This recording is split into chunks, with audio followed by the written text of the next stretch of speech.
Epístola aos Gálatas, capítulo 6.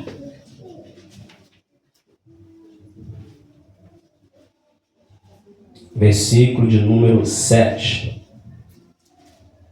Aleluia. Está escrito assim na palavra do Senhor. Não erreis. Deus não se deixa escarnecer, porque tudo que o homem semear, isso também se fará. Não erreis, Deus não se deixa escarnecer, porque tudo que o homem semear, isso também se fará.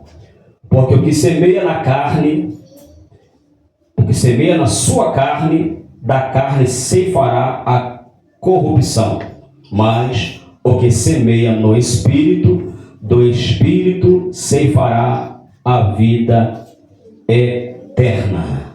Glória a Deus. Amém? Louvado seja o nome do Senhor Jesus Cristo.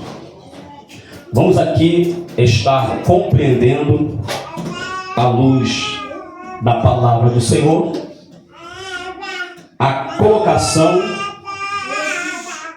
a veemência e o propósito e a intenção da fala do apóstolo relacionado ao agir, ao operar, a manifestação de Deus na vida do homem. Louvado seja Deus. Sabendo que as epístolas do apóstolo Paulo são cartas doutrinárias. Amém? São cartas doutrinárias. Cartas estas para doutrinar a igreja, para ensinar a igreja, para exortar, admoestar a igreja, redarguir a igreja. Louvado seja Deus. Sendo assim, são cartas para crentes.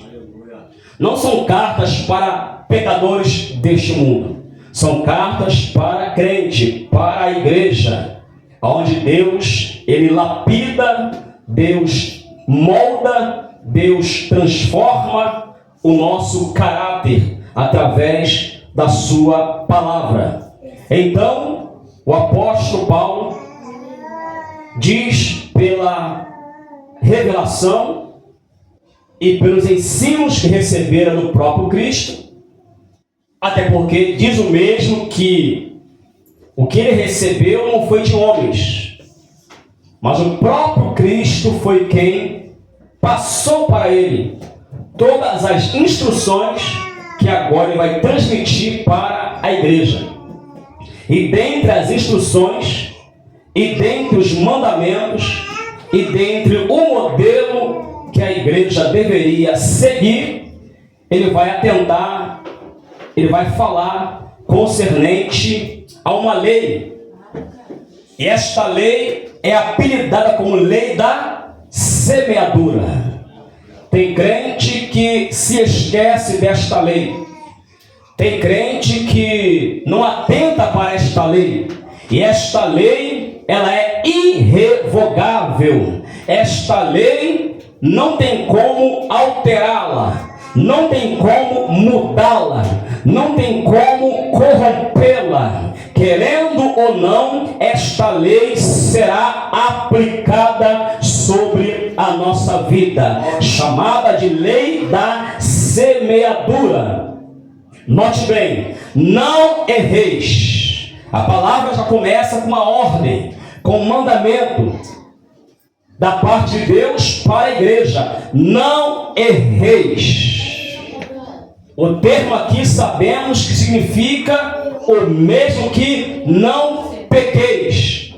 Porque a palavra pecar significa errar o alvo, deixar de atingir a meta, a expectativa e o propósito de Deus na nossa vida. Não erreis, não pequeis, não faça o oposto, não faça o contrário olho da vontade de Deus. Atenta para esta palavra. Deus não se deixa escarnecer. Glória a Deus. Esta palavra é um alerta, uma advertência para atentarmos de forma cuidadosa. É Deus falando: não erreis, porque eu não vou permitir ser escarnecido através de vocês. Louvado seja o nome do Senhor Jesus. Eu não vou permitir ser zombado através de vocês. Eu não vou aceitar ser zombado por aqueles que julgam me servir, por aqueles que julgam me adorar, por aqueles que julgam estar na minha presença. Eu não vou aceitar, não vou permitir, não vou tolerar ser zombado pela igreja, pelo meu povo. Louvado seja Deus. Daí entendemos a fala do apóstolo Pedro, no capítulo de número 4 ao capítulo 5 da sua epístola, versículo 18, 17 e 18. Ele vai dizer que o julgamento começará primeiro pela casa de Deus. O acerto de conta será primeiro por aqueles que me servem ou que julgam me servir. Eu vou julgar primeiro de dentro. Eu vou julgar primeiro aqueles que me louvam, que me adoram, que me servem, que estão na minha presença. Louvado seja Deus. Ele vai começar o julgamento para aqueles que conhecem a sua palavra, que conhecem a sua lei, que conhecem os seus mandamentos. Por isso que a Bíblia diz que seria melhor, olha só, seria melhor não ter conhecido, oh glória, seria melhor não ter tido conhecimento, seria melhor não conhecer o caminho da justiça, do que conhecendo, desviarem do santo mandamento que lhes fora dado. Louvado seja Deus. Cuidado, igreja, o Senhor está de olho em nós. Cuidado, igreja, o Senhor está de olho naqueles que o servem. Louvado seja Deus. Tem muita gente preocupado com os ímpios, com os pecadores, mas esquece que a igreja também está na mira de Deus. Deus vai peneirar o seu povo. Deus vai peneirar aqueles que o servem. Pois a Bíblia diz que nem todos que me diz Senhor, Senhor, herdarão o reino dos céus. Aleluia. Quantos enchem a boca para criticar o ímpio, mas mal eles sabem que dentro da casa tem gente pior do que os ímpios. Aleluia a Deus.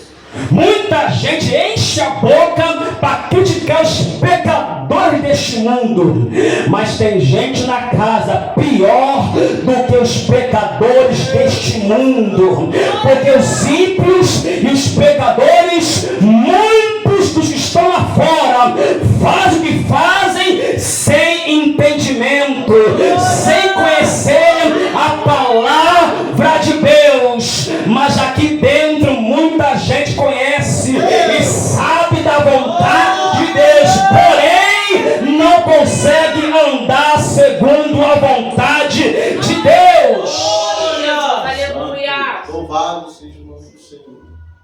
Deus não se deixa escarnecer.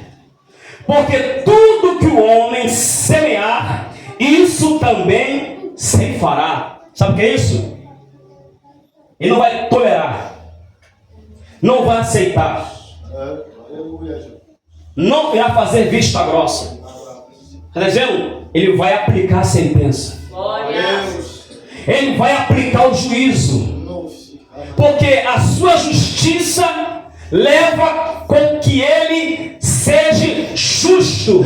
E ser justo é intolerar o erro, é intolerar o pecado, é intolerar a falta, é intolerar a vontade pecaminosa do homem. Eu pergunto à igreja: quantos pecados foi necessário a Deus julgar e condenar o homem no Éden? Quantos pecados foi necessário? Quantos pecados? Um único pecado. Trouxe juízo, sentença, condenação para Adão e para Eva e para toda a humanidade. Olha como Deus é justo. Está escrito que Ele não suporta, os teus olhos são tão puros que não suporta olhar para o mal. Deus não tolera o pecado. Deus não tolera iniquidade. Deus não tolera erros. Deus não tolera faltas, porque Ele é perfeito. Quem é perfeito não aceita erros. Esse é o Deus da Bíblia. Quem é perfeito não aceita, não tolera erros. Glória. Aleluia. Então, por que, igreja, até hoje Jesus está intercedendo por nós? Quer ver? Romanos capítulo 8. Ah, se não fosse Jesus. Ai, se não fosse Jesus. Aleluia. Glória a Deus. Romanos capítulo 8.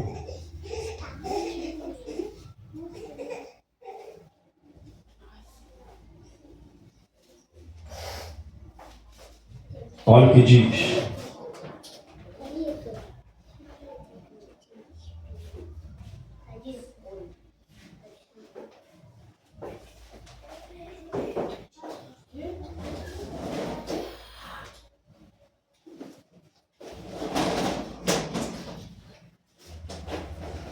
Vamos ler aqui.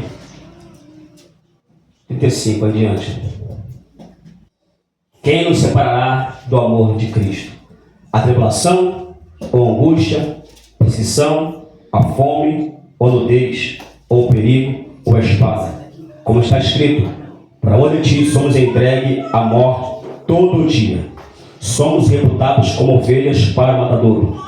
Mas em todas estas coisas somos mais do que vencedores por aquele que nos amou. Porque estou certo de que nem a morte, nem a vida, nem os anjos, nem os principados, nem as potestades, nem o presente, nem a altura, nem a profundidade, nem alguma outra criatura nos poderá separar do amor de Deus que está em Cristo Jesus.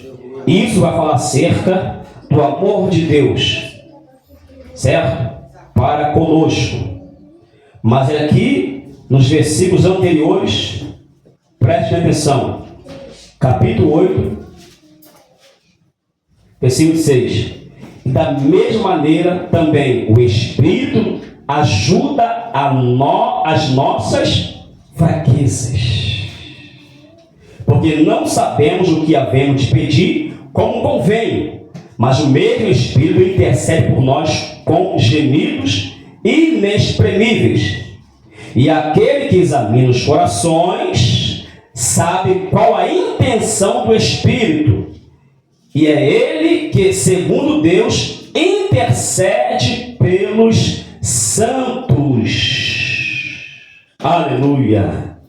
E sabemos que todas essas coisas contribuem juntamente para o bem daqueles que amam a Deus, daqueles que são chamados segundo o seu propósito, porque os que antes conheceu também os predestinou para serem conforme a imagem de seu Filho, a fim de que ele seja o primogênito entre muitos irmãos. E os que predestinou, a estes também chamou. E aos que chamou, a este também justificou. E a que justificou, a este também glorificou. Que diremos, pois, estas coisas? Se Deus é por nós, quem será contra nós? Aquele que nem mesmo a seu próprio filho poupou, antes o entregou por todos nós, como nos não dará também com ele todas as coisas? Quem tentará acusação contra os escolhidos de Deus? É Deus quem os justifica. Quem é que condena? Pois é Cristo que morreu, ou antes quem ressuscitou dentre os mortos, o qual está onde? À destra, à direita de Deus, fazendo o quê? E também intercede, roga, suplica por nós. Assim como o Espírito Santo, assim Jesus intercede, suplica. Só intercedemos por alguém quando este alguém está em maus lençóis. Só roga por alguém quando este alguém está em perigo. Quando este alguém não está numa situação favorável, boa, tranquila, satisfatória. E por que Jesus intercede por nós? Justamente por causa das nossas fraquezas. 1 João 2:1. Meus filhinhos, essas coisas vos escrevo para que não pequeis. Mas se pecardes, tende um advogado, tende um intercessor, tende um que suplica, que roga, que pede ao Pai por vocês. Então, se Jesus não intercedesse por nós, intercessão esta quando recorremos ao mesmo. Porque Deus é justo.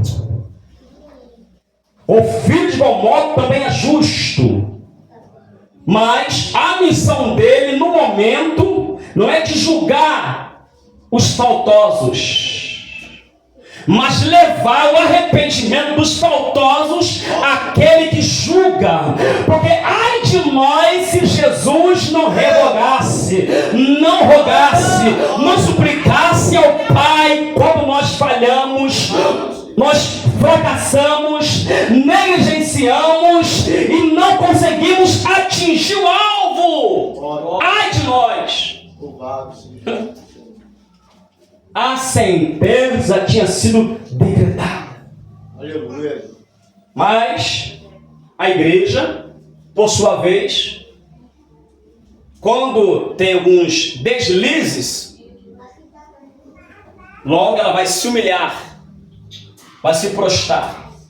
Mas isso não anula o juízo de Deus. O que anula é Jesus interceder por nós. Erramos, recorremos ao advogado, e por sua vez ele nos representa perante o Pai. Apresenta o escravo, a marca dos escravos, apresenta o sacrifício que por nós, nossos pecados, nossa iniquidade, ele morreu naquela cruz. E agora estamos se humilhando, reconhecendo o valor sacrificial de Cristo por nós. E agora ele vai levar ao Pai o nosso reconhecimento pelo seu sacrifício. Mas isso não deve ser base para nós continuarmos no pecado. Se eu pecar, é só me arrepender, rogar a Cristo, que Cristo vai levar minha causa para o Pai, e o Pai vai me absorver, porque eu creio que Jesus naquela cruz, quando foi crucificado, levou substituiu meus pecados do passado, do presente, do futuro, e este que eu cometi. Então, logo assim, eu ficarei tranquilo, porque Jesus vai interceder por mim ao Pai.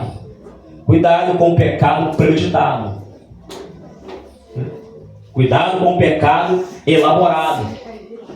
Pois tem gente que reconhece o valor do sacrifício, o poder do sacrifício, reconhece o quanto Cristo é poderoso para interceder por nós e se estriba nessa doutrina. Mas não sabe ele que um pecado premeditado pode ser destruidor.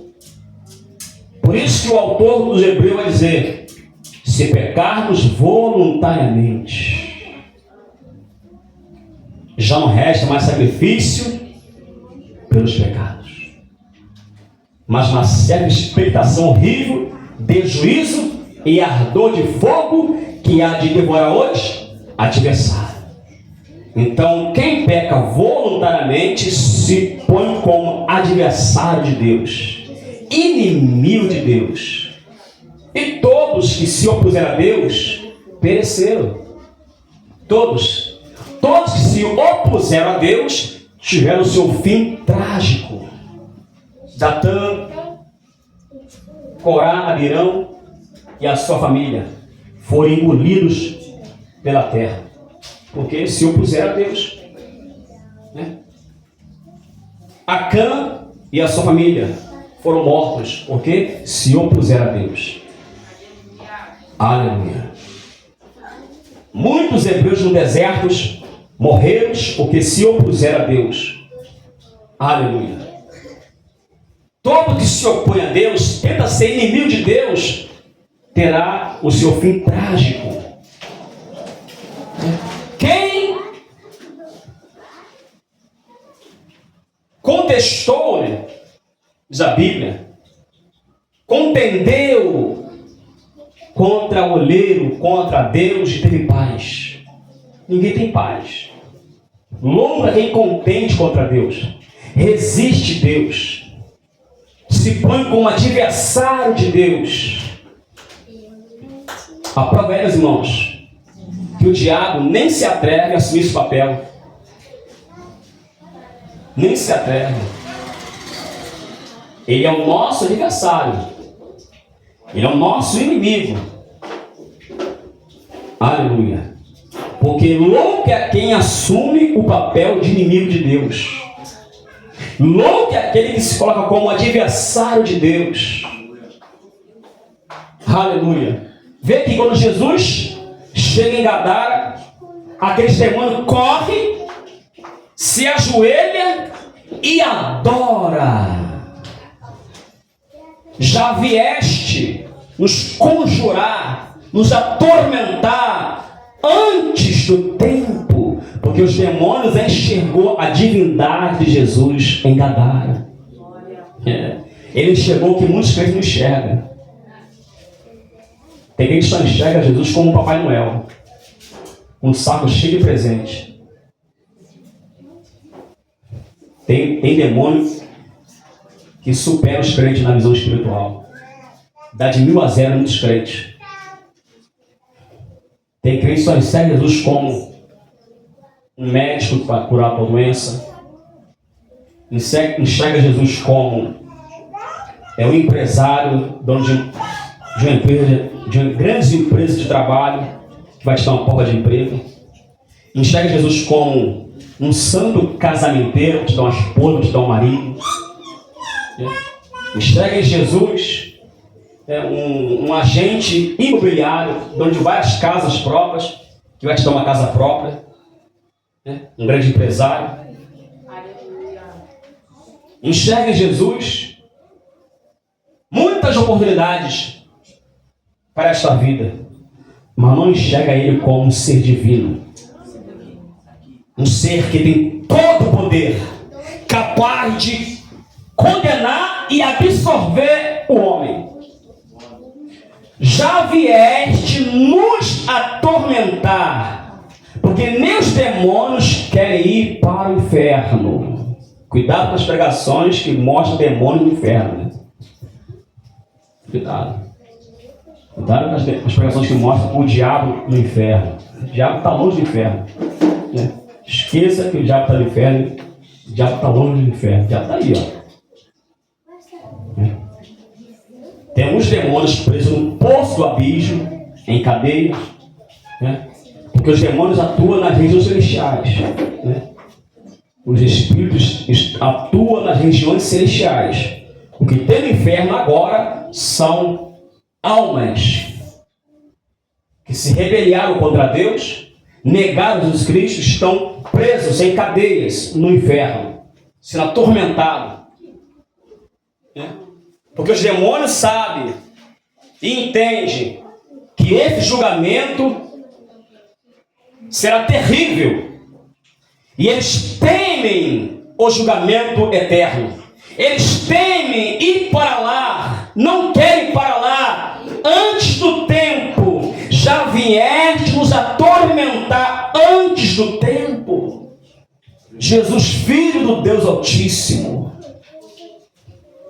Eu sei que o Senhor vai me lançar lá.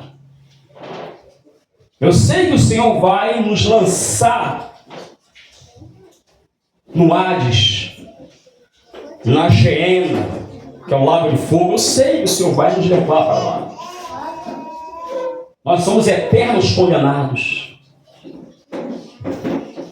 Para nós não tem mais saída mais. Queremos ficar um pouco por aqui. Queremos ainda ficar um pouco por aqui. E na mente demoníaca limitada dos demônios, permita-nos entrar naqueles porcos. Porque os demônios não são oniscientes. Jesus é, demônio não. Na mente dos demônios, iriam se agregar nos porcos, iriam permanecer em Gadara.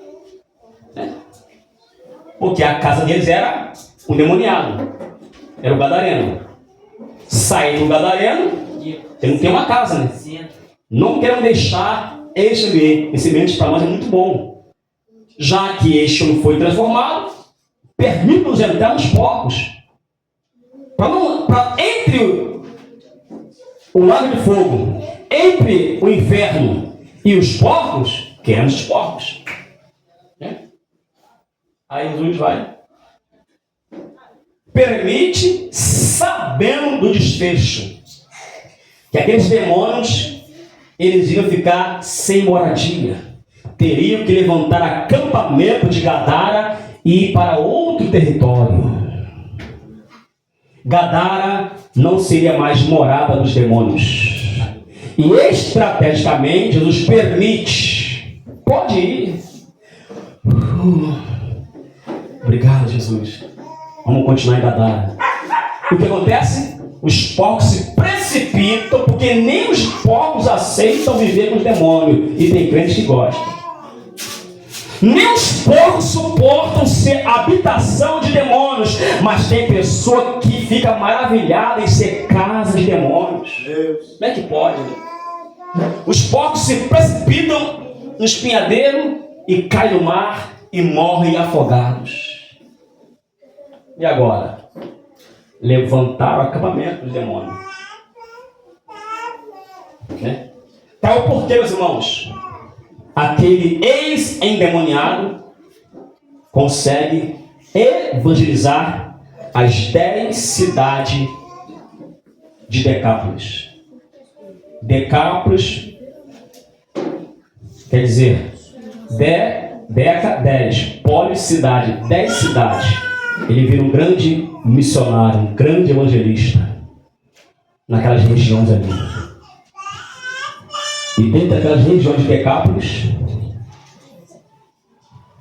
derivado do evangelho ter chegado, almas se convertido, pessoas abraçadas à fé, onde ocorre a segunda multiplicação. Porque Jesus sai, o povo está meio alvoroçado pelo ocorrido, mas por ele ter abraçado o evangelho, Jesus retorna lá e opera a segunda multiplicação. A primeira foi nos termos de Israel, foi nos termos de Judá, onde sobrou o quê? 12 cestos, certo? Apontando para as 12 tribos de Israel. E a segunda multiplicação, quantos cestos sobraram? 7 cestos, apontando para as 7 nações pagãs.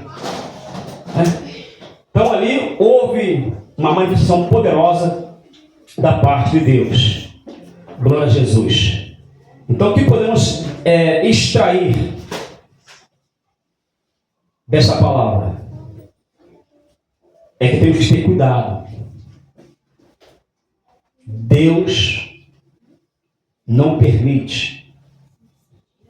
Porque tem crente que vê o mundo aprontando e nada acontece.